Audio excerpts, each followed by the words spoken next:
이스라엘 자손을 출애굽시키신 하나님은 모세를 통하여 이스라엘 자손에게 각종 율법을 주셨습니다. 또 모세를 통하여 이스라엘 자손과 언약을 맺으셨습니다.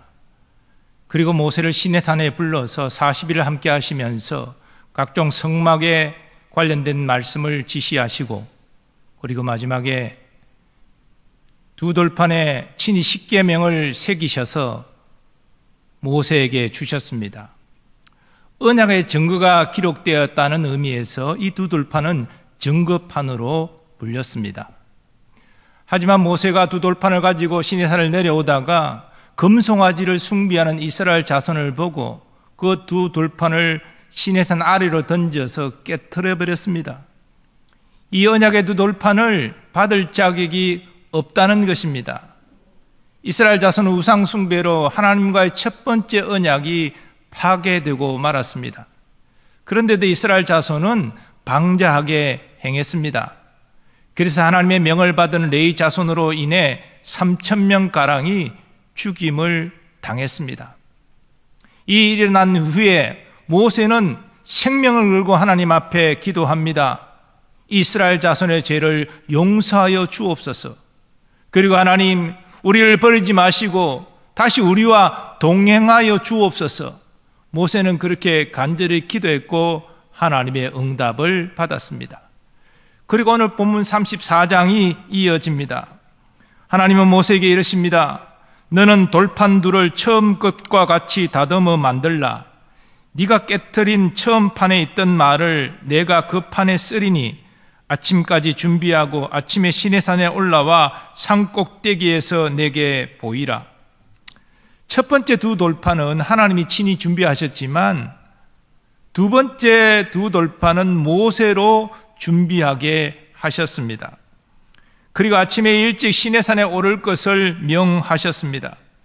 그런데 시내산은 하나님이 임하시는 거룩한 장소이기 때문에 하나님이 부르신 모세 외에는 그 누구도 오를 수 없었습니다.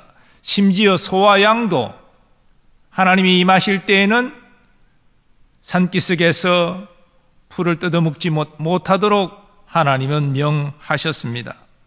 모세가 하나님의 명대로 행하고 시내산에 올라가니 구름 가운데 여호와께서 강림하여 모세 앞을 지나가시며 이렇게 선포하십니다.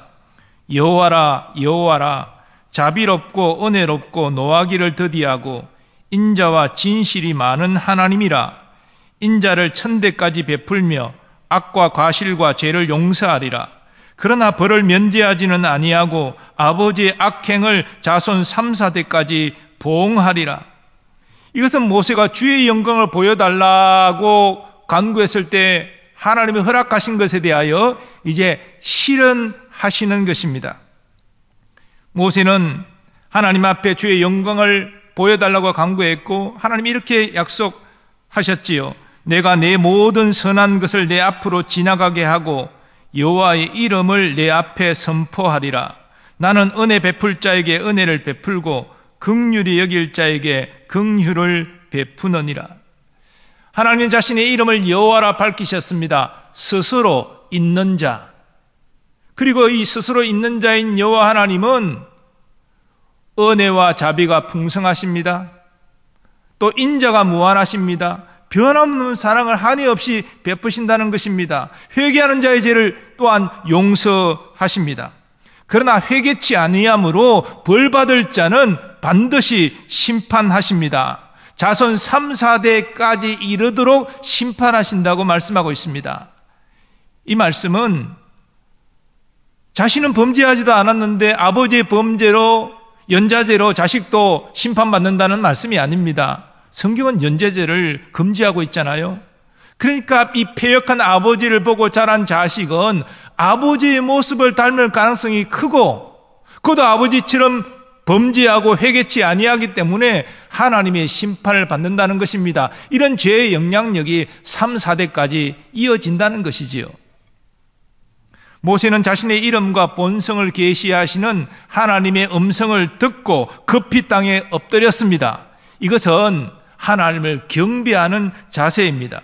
그리고 모세는 하나님께 간구합니다. 주여 내가 주께 은혜를 입었거든 원하건대 주는 우리와 동행하옵소서. 이는 목이 뻣뻣한 백성이니이다. 우리의 악과 죄를 사하시고 우리를 주의 기업으로 삼으소서. 사실 모세는 이스라엘 자손의 죄를 용서해달라, 그리고 이스라엘 자손을 기업으로 삼고 다시 동행해달라, 이걸 간구하고 있는데요, 이전에도 이러한 간구를 통해 하나님 응답을 받았습니다. 그럼에도 불구하고 다시 모세는 하나님의 분명한 응답을 구하고 있습니다. 모세의 간구를 들으신 하나님은 이스라엘 자손과 두 번째 언약을 체결하겠다고 밝히십니다. 금송아지 숭배 사건으로 파괴된 이스라엘 자손과의 언약을 다시 세우시겠다는 말씀입니다. 그리고 이스라엘 자손을 위해 놀라운 일을 행하시겠다라고 말씀하십니다. 언약이 새롭게 체결되었기 때문에 하나님이 이스라엘 온 백성 앞에서 놀라운 이적을 행하시겠다는 말씀입니다. 보라, 내가 언약을 세우나니 곧 내가 아직 온 땅 아무 국민에게도 행하지 아니한 이적을 너희 전체 백성 앞에 행할 것이라. 내가 머무는 나라 백성이 다 여호와의 행하심을 보리니 내가 너를 위하여 행할 일이 두려운 것임이니라. 그런데 하나님은 언약을 체결하기에 앞서서 몇 가지 명령을 모세를 통해 이스라엘 자손에게 내리십니다. 먼저 이방 민족과의 언약을 금하십니다. 이스라엘 자손이 가나안 땅으로 들어갈 때 그곳에 원래 살던 가나안 원주민들과 어떠한 언약도 맺지 말라는 것입니다.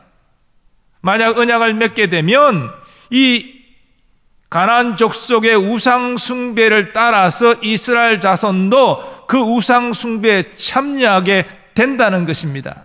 그러므로 가나안 땅에 들어가면 가나안 원주민을 다 진멸하고 주님께서 명하신 것입니다. 또 하나님이 이스라엘 자손의 각종 절기 규례를 지키라 명하십니다. 그리고 초태생의 수컷과 처음 익은 모든 소산물을 하나님께 바치라 그렇게 명령하십니다. 이렇게 하나님이 명하신 모든 것을 하나님 모세에게 기록하라 하셨습니다. 그리고 이스라엘 자손과 언약이 체결되었음을 비로소 선포하십니다. 여호와께서 모세에게 이르시되 너는 이 말들을 기록하라. 내가 이 말들의 뜻대로 너와 이스라엘과 언약을 세웠음이니라 하시니라. 그리고 하나님 모세가 준비해온 그 두 돌판에 친히 십계명을 새기셔서 모세에게 주셨습니다. 모세는 이 모든 과정을 위해서 시내산에 올라가 40주야를 하나님과 함께 머물렀는데요, 오늘 본문에는 모세가 그 40일 동안 떡도 먹지 않고 물도 마시지 아니했다라고 증거합니다. 사실 오늘날도 40일 금식하는 분들이 가끔 계시잖아요. 그런데 떡을 먹지 않고 금식은 하지만 물도 마시지 않고 40일을 살 수는 의학적으로 불가능합니다. 한 일주일이나 10일 정도 물을 마시지 않으면요, 생명을 이어가기 어렵습니다. 그런데도 모세는 40일 떡을 먹지 않았을 뿐 아니라 물도 마시지 아니했습니다. 그런데도 쌩쌩하게 시내산에서 내려올 수 있었습니다. 어떻게 이런 일이 일어납니까? 어떤 사람도 이건 다 거짓말이다, 가짜다 이런 말을 하지만 모세가 하나님의 영광의 임재 안에 거했기 때문에, 하나님의 특별한 보호하심 아래 있었기 때문에 40일을 물도 먹지 않고 지낼 수 있었던 것입니다. 우리는 하나님께서 모세를 시내산에 불러서 40주야를 함께 하시면서 이스라엘 자손과 두 번째 언약을 체결하는 이 모든 과정을 통해서 하나님이 택한 백성에 무엇을 기뻐하시는지를 깨닫게 됩니다. 첫째로 하나님은 택한 백성의 순종을 기뻐하십니다. 오늘 본문을 찬찬히 읽어보시면 하나님 모세에게 계속 명령하시는 것을 보게 됩니다. 하나님은 먼저 모세에게 아침까지 두 돌판을 이전처럼 다듬으라, 준비해라 명하셨습니다. 아침에 시내산에 올라와라 이렇게 명하셨습니다. 모세는 하나님이 명하신 대로 다 순종했습니다. 4절 말씀, 모세가 돌판 둘을 처음 것과 같이 깎아 만들고 아침에 일찍 일어나 그 두 돌판을 손에 들고 여호와의 명령대로 시내산에 올라가니. 모세가 40년 동안 하나님께 쓰임받은 비결은 하나님의 명령에 온전히 순종했기 때문입니다. 그리고 하나님은 모세에게 이스라엘 자손과 언약을 갱신하실 것을, 다시 세우실 것을 말씀하시면서 이스라엘 자손에게 명하시는 말씀이 있습니다. 앞서 말씀드린 대로 이방 민족과 언약을 세우는 것을 금하셨습니다. 각종 절기 규례를 지킬 것을 명하셨습니다.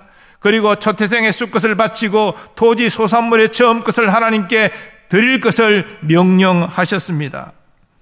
하나님은 모세를 통해 이스라엘 자손에게 이 모든 것을 명령하시면서 그 명령을 지키라 또한 말씀하십니다. 너는 내가 오늘 내게 명령하는 것을 삼가 지키라.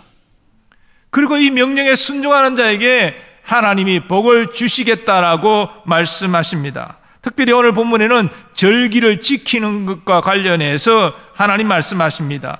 너의 모든 남자는 매년 3번씩 주 여호와 이스라엘의 하나님 앞에 보일지라.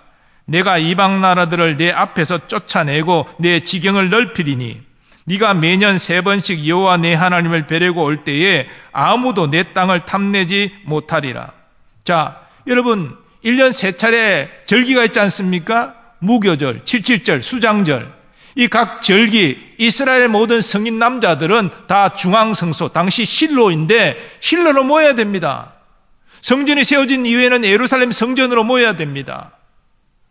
이 절기를 제대로 지킬 때 하나님이 대적을 쫓아내 주시고 이스라엘에게 승리를 주시겠다 말씀하고 있는 겁니다. 또 네가 각자 지방에 있을 때 처자와 어린아이들을 두고 이 중앙성소로 모이면 그때 외적이 침입하면 방비할 사람이 없지 않습니까?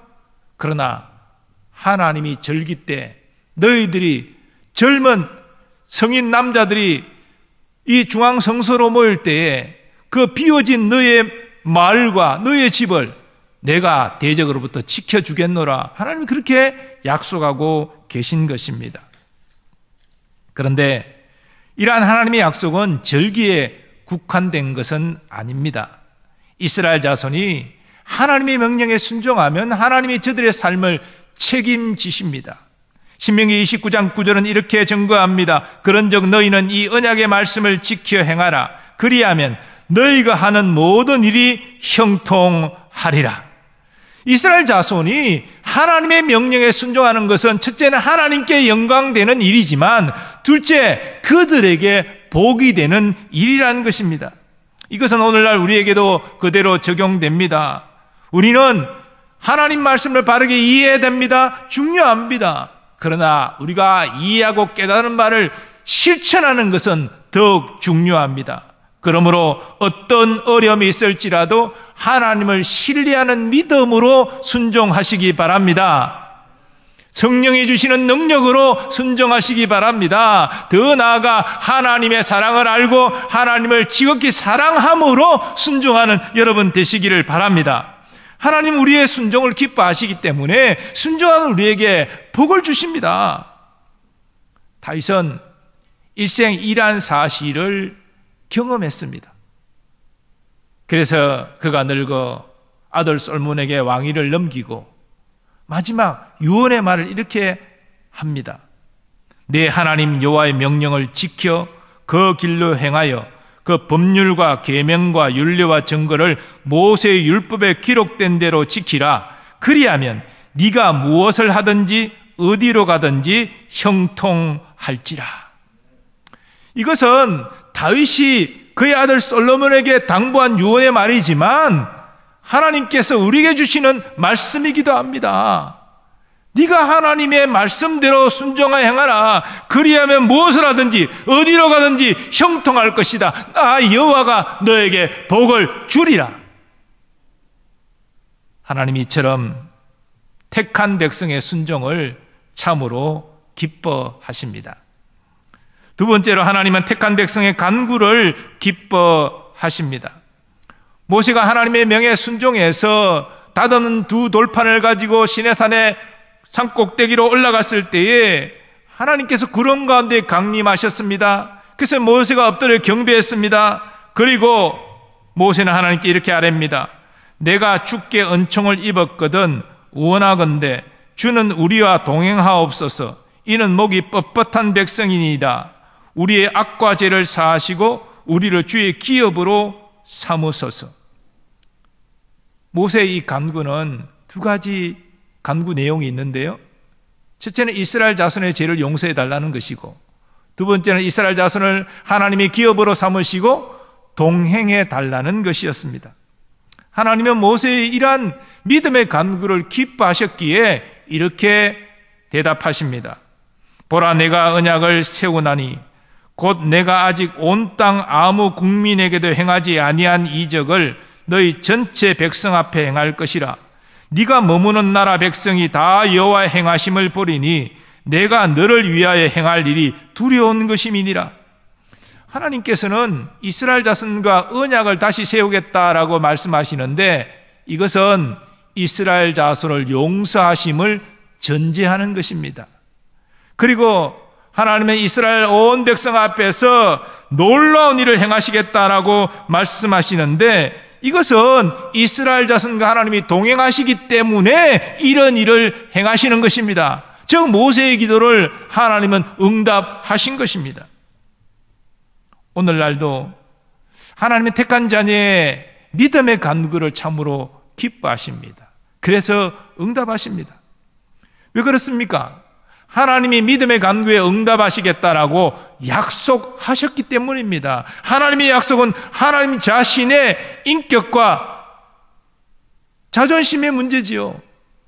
하나님이 약속을 하시고 하나님의 약속을 지키지 않는다면 그분이 어떻게 신이라고 말할 수 있겠습니까? 그러면 하나님은 반드시 약속을 지키십니다. 하나님이 에레미야 선지자를 통하여 이렇게 약속하셨습니다. 너는 내게 부르짖으라. 내가 내게 응답하겠고 네가 알지 못하는 크고 은밀한 일을 내게 보이리라. 예수님께서도 믿음의 간구에 대해 응답을 약속하셨습니다. 지금까지는 너희가 내 이름으로 아무것도 구하지 아니하였으나 구하라. 그리하면 받으리니 너희 기쁨이 충만하리라.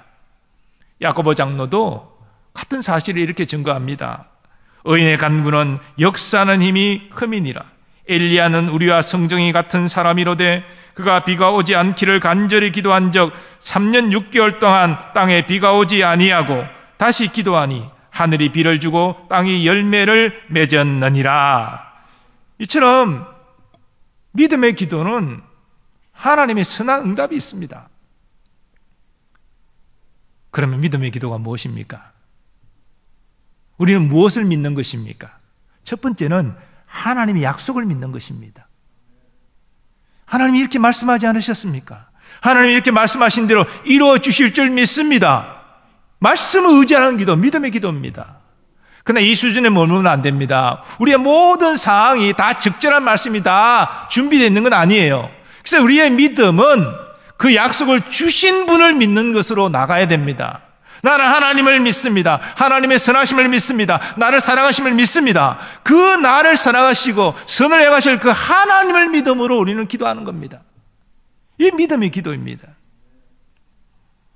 모세는 믿음의 기도를 드렸습니다. 하나님의 약속을 의지했고 하나님 자신을 의지했습니다. 그래서 모세의 기도는 응답이 됐습니다. 특별히 모세는 자기 자신, 즉 내가 하나님의 영광을 보기를 원합니다. 이거 응답됐습니다. 뿐만 아니라 모세는 이스라엘 자손을 위하여 중보적 기도를 했습니다. 저들이 죄를 지었지만 저들이 이제 3,000명이나 죽임을 당했습니다. 저들을 불쌍히 여기시고 하나님 용서해 주옵소서. 자신의 생명을 걸고 그렇게 용서를 구했습니다. 뿐만 아니라 이제는 내가 이스라엘 자손과 함께하지 않겠다 이렇게 말씀하신 하나님께 하나님이 이들을 다시 기업으로 삼으시고 이들과 동행하여 주옵소서. 이 패역한 백성을 나는 이끌 수 없습니다. 이렇게 모세가 또 간구했습니다. 그 응답이 됐습니다. 믿음의 간구. 모세 자신을 위한 기도도 응답이 되었고 이스라엘 자손을 위하여 간구한 중보적 기도도 응답이 되었습니다. 모세에게 응답하신 하나님은 우리에게도 응답하십니다. 그러므로 하나님의 약속을 의지하고 그 말씀을 주신 하나님을 신뢰함으로 기도하는 여러분 되시기 바랍니다. 또 여러분의 삶의 문제를 믿음으로 기도할 뿐 아니라 어려움에 있는 지체들을 품고 중보적 기도를 드리시기 바랍니다. 하나님의 믿음의 기도를 기뻐하시기에 반드시 선하게 응답하십니다. 세 번째로 하나님은 택한 백성을 통해 일하기를 기뻐하십니다. 계속 살펴보는 대로 하나님이 계속 이스라엘 자손과 대화하시고 이스라엘 자손과 소통하시고 또 명령을 내리실 때 모세를 통하여 그 일을 계속하고 계십니다. 첫 번째 언약도 모세를 통하여 체결하셨고, 그리고 언약의 증거인 이 십계명의 두 돌판도 모세를 통하여 이스라엘 자손에게 전달하셨습니다. 물론 첫 번째 언약이 깨어졌지만 두 번째 언약을 세우실 때도 모세를 불러서 언약을 체결하시고 모세가 준비한 두 돌판에 친히 십계명을 기록하셔서 증거판으로 주셨습니다.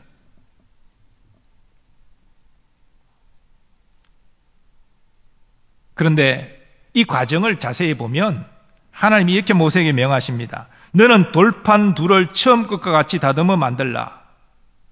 처음에는 하나님이 친히 두 돌판을 준비하셨잖아요. 근데 두 번째는 하나님이 준비 안 하시고 모세에게 준비하라 명하셨습니다. 왜 그랬을까요? 성경이 그것을 분명히 이런 이유 때문이다 말하고 있지 않지만 추정컨대 모세가 하나님께로 받은 언약의 증거 이 두 돌판을 이스라엘 자손이 금송아지 숭배함으로 분노해서 산 안으로 던져서 깨트리지 않았습니까? 모세가 의로운 분노를 한 것은 분명하지만 그러나 100% 모세가 하나님의 마음으로 의로운 분노만 했을까요? 개인적인 인간적인 분노는 없었을까요? 저는 모세 개인적인 이스라엘 자손을 향한 괘씸함, 내가 없을 때 이런 사단을 벌여, 이런 어떤 괘씸한 마음도 분명히 인간적으로 있었을 것이라고 봅니다. 그렇다면 하나님이 모세에게 직접 두 돌판을 준비하라 명하신 것은 모세 자신의 죄를 다시 한번 돌아보도록 그 책임을 묻는 의미가 분명히 있을 것입니다. 그리고 첫 번째 두 돌판을 받을 때는 전혀 예상치 못하다 갑자기 받아서 그만큼 어떤 감동도 덜할 수도 있는데 은격결에 받아가지고, 근데 두 번째는 깨트린 언약이 다시 체결되어지고 그리고 자신이 던져 깨트린 이 두 돌판에 하나님이 다시 십계명을 기록해 주실 것이라는 이 기대감을 가지고 모세가 준비하는 과정을 겪게 했다는 것입니다. 그러니 다시 언약을 맺고 두 번째 두 돌판을 받았을 때는 모세의 감동과 감격이 이전과는 분명히 달랐으리라 생각합니다. 즉 하나님께 두 돌판을 받을 거룩한 준비를 모세에게 하게 하신 것입니다.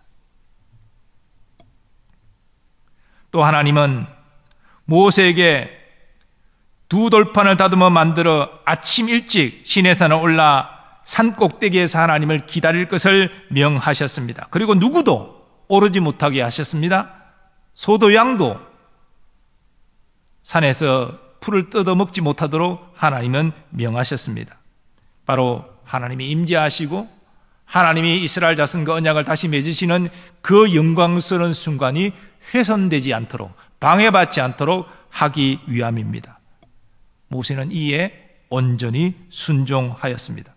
그리고 여호와께서 구름 가운데 강림하셔서 언약이 다시 체결되어지고 또 하나님께서 모세가 준비한 두 돌판을 친히 쓰셔서 다시 모세에게 주셨습니다.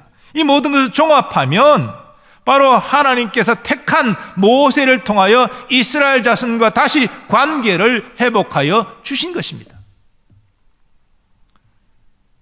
성경의 역사를 보면 첫사람 아담의 범죄 이후 모든 인간이 타락했을 때 하나님은 구속사의 큰 그림을 그리셨는데 그 구속사의 큰 그림 가운데 이스라엘 민족이 있었습니다.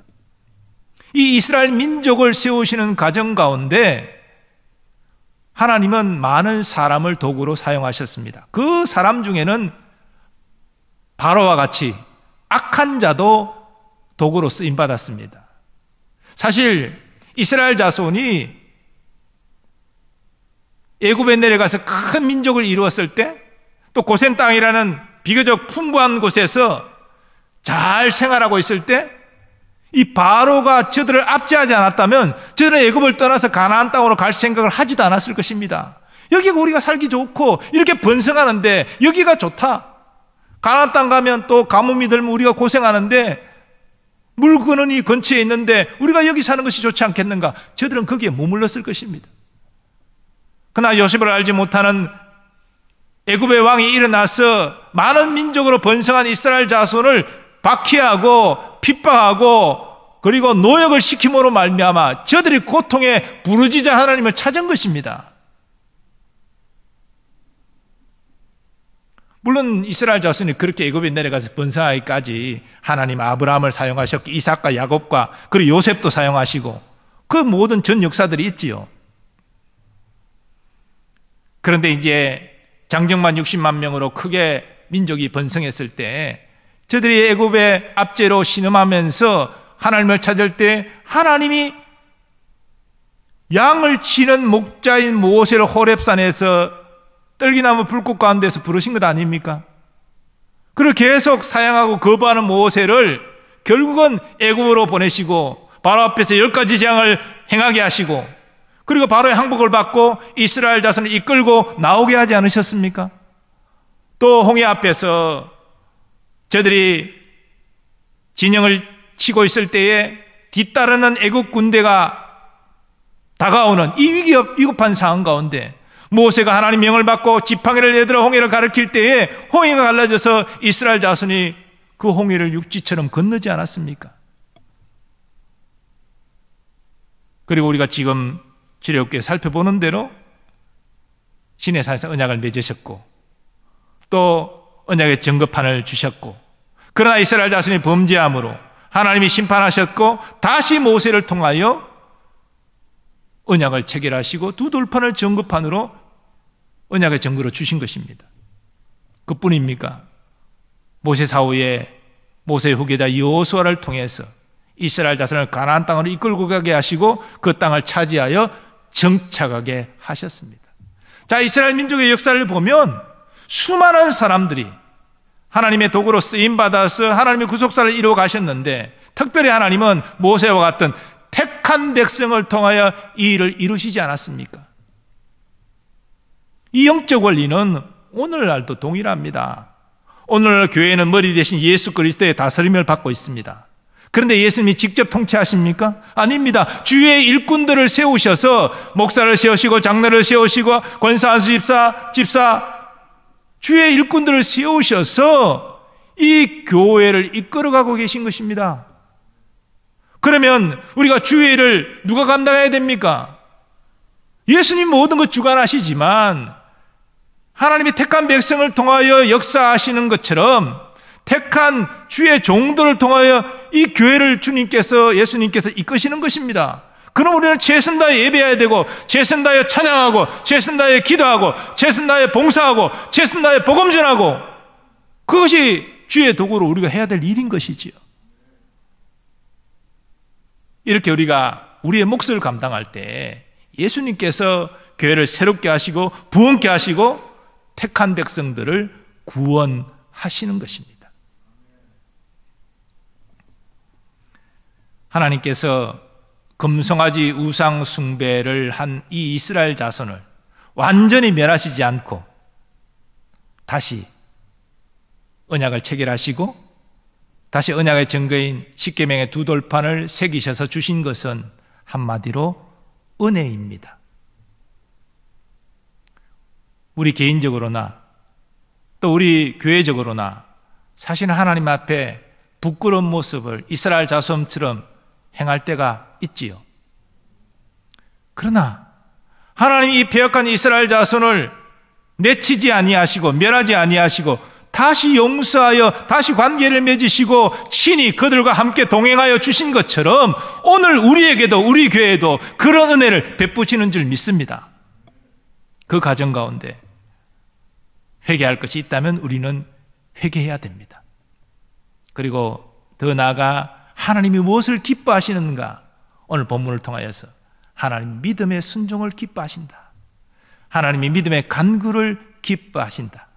그리고 그렇게 믿음의 순종과 간구를 행하는 사람들을 통하여 일하기를 기뻐하신다. 이 영적 원리를 기억하고 주여 내가 하나님을 기쁘시게 하는 자가 되기를 원합니다. 내가 비록 연약하고 이스라엘 자손처럼 범죄할 때 있지만 하나님 회개의 마음을 주셔서 하나님께로 돌이키게 하시고 다시 믿음의 걸음, 즉 믿음의 순종과 믿음의 간구와 이를 통하여 주님의 덕으로 쓰임받는 기쁨을 누리게 하여 주옵소서. 그렇게 행할 때 하나님이 이스라엘 자손과 친히 함께 하시고 동행하여 주신 것처럼 우리와 함께 하시고 우리와 동행하여 주실 줄 믿습니다. 이라는 은혜가 우리 모든 교우들에게 임하시기를 예수님의 이름으로 축원합니다. 아버지 하나님, 이스라엘 자손의 모습을 통해서 우리의 모습을 돌아봅니다. 이스라엘 자손의 패역함처럼 우리에게도 그런 패역함이 있습니다. 그러나 완전히 멸하지 않고 모세의 기도를 들으시고 다시 회복하시고 언약을 다시 체결하시며 이스라엘 자손과 동행하여 주신 것처럼 우리에게도 은혜를 주시사 동행하여 주시고 회복하여 주실 줄 믿습니다. 그러므로 은혜의 빚진 자로서 하나님이 기뻐하시는 일, 곧 믿음의 순종과 믿음의 간구와 이를 통하여 하나님의 일에 쓰임받는 우리가 되게 하여 주옵소서. 이를 통하여 주님의 사랑을 받고 주님과 동행하고 주님의 뜻을 이루는 귀한 은혜를 누리게 하여 주시옵소서.